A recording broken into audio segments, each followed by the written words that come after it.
सराइकी का एक मकूला है, बड़ा अहम मकूला। वो मकूला ये है कि माँ प्यो पाले गल्ला, गल्ला रेवड़ को कहते हैं ना, बेटे बेटियां 5 6 7 8 9 10 वो सबको पालते हैं, और औलाद ना पाले कल्हा। आम फाम जुमला है, पंजाबी लोग उर्दू भी समझ सकते हैं इसको। माँ बाप जो हैं, माँ बाप वो गल्ला पालते हैं, गल्ला रेवड़ पूरा औलाद का पालते हैं, और औलाद न पाले कल्हा। वो कहते हैं जी मेरी अपनी जिम्मेदारी में बच्चों को खिलाऊं या माँ बाप को खिलाऊं। आप में से कोई सोचे कि जी मेरी ज़कात तो निकलती है लाख रुपए, तो मैं इतने ज़रूरतमंदों की ज़रूरतों कैसे पूरा करूं?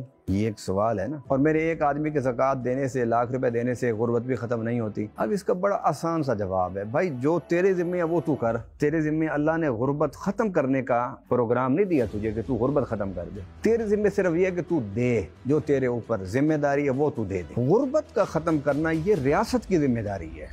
खजूर के हिसाब से फितराना देना चाहते हो तो 18 से 2000, और अगर किशमिश के हिसाब से देना चाहते हो तो 25। अगर फितराना पनीर के हिसाब से देना चाहते हो तो फिर आपको देना होगा 3500। अगर आपने पूरे साल में लाखों करोड़ों रुपए कमाया है और आपके 4 बच्चे भी हों घर में, टोटल आपने सारे घर के 10 बंदों का भी फितराना देना हो और आपको देना पड़ जाए 4000 के हिसाब से, तो 10 चौके 40,000 बन गया। या कोई 40,000 कोई पैसा है जिसने करोड़ों कमाया है? करोड़ों कमाया आपने और साल के बाद फितराना आपको 40,000 देना पड़ जाए, तो इसमें कौन सा मसला है?